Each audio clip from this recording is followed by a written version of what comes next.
Hey, what's up everybody? Thanks for clicking on the video. This is David Pendleton continuing the Easter Tournament final round, holes 4, 5, and 6. Okay, this is where we really need to focus because each one of these 3 holes you're able to pick up the drop on. So right here is where we're going to get ourselves in position to win this tournament. So if you're new to the channel, welcome. Please hit the subscribe button. Everybody smash the thumbs up button. Let's go to hole number 4. Now, like I said, holes number 4, 5, and 6, you're able to make the shot each time, okay?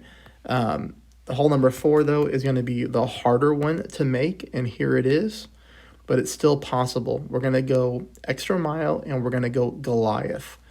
We are going to use the Kingmaker here on a par 4, very rare, but it is a final round, and we do want the wind resistance for a direct headwind shot for number 2.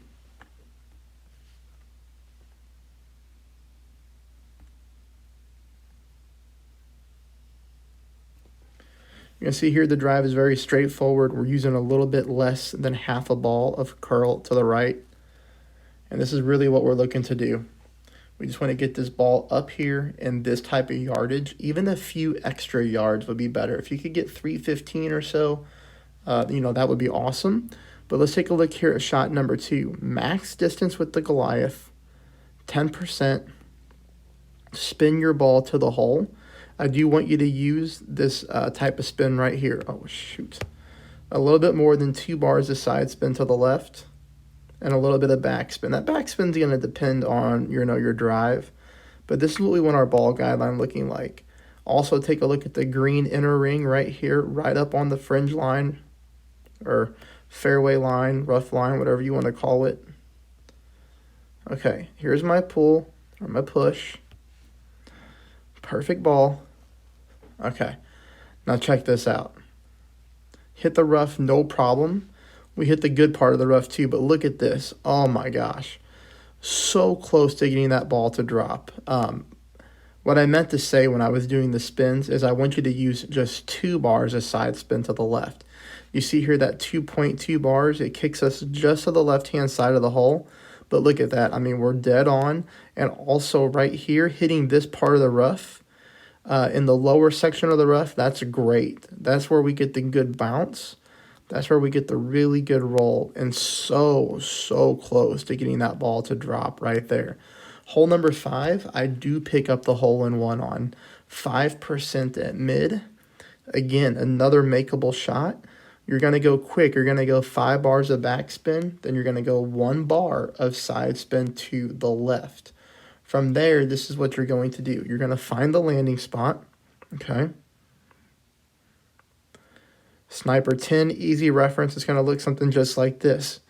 Just a little bit of the yellow ring, right, on the fairway with a little bit of the red ring in the sand, all right? Doesn't have to be exact, but you see here, you get the point. The ball guideline is going dead center of the hole. This is going to be the hardest part for most people is you're going to be adjusting into the sand with distorted rings, right? See how that blue ring becomes a little bit larger? Just make sure you do your absolute best to pull the correct amount of rings. And you'll see here, again, catching the good part of the rough, catching the downhill slope. This ball is dead center for a hole-in-one. Here's the good news on this shot for me. I made it in practice once I found the setup, and then I went right into real mode and made it again. Practice mode, I had a little bit less wind, right? So this one I think was 4 miles an hour. Practice mode, I had 3.2, okay? So almost a mile per hour difference, and they both went in. So hopefully you guys were able to get this one as well. That's going to take us to hole number 6, 0% at max. We're going to go full top. We're going to go 1 bar of side spin to the right. I'm going to set up at the plus 13 yard mark with my yellow ring right there on the top of the rough line. And from here, of course, I make my pull.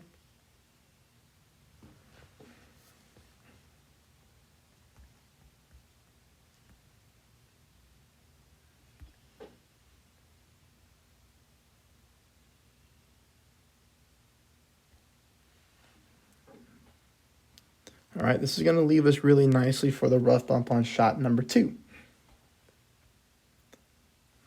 Okay, We're going to go 5% at max.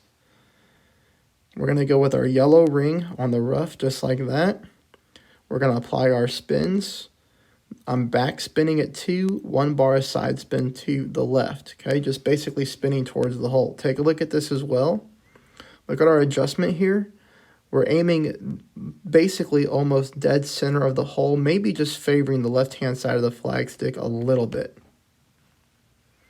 My pull here is 5% at max. Just a little bit over 2 rings. Now I hit a perfect ball.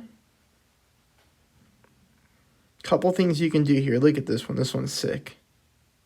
Look at that. Come on, man. Couple things you could do. You could add 0.1 to your decimal point when you pull. So if you're supposed to pull 2.2 rings, you could pull 2.3. That's one thing you could do. Or you could offset a little bit more to the left-hand side of the cup. I don't know if I would tweak the spins too much. I guess you could add 0.1 or 0.2 more left side spin. There's 3 different ideas to get that ball to drop. But holes 4, 5, and 6, this is where you really need to focus, because as you see here, all 3 balls either in the cup or directly at the pin. If you're able to pick up two of these 3 holes, then you're definitely going to be competing for a gold banner. Good luck, everybody.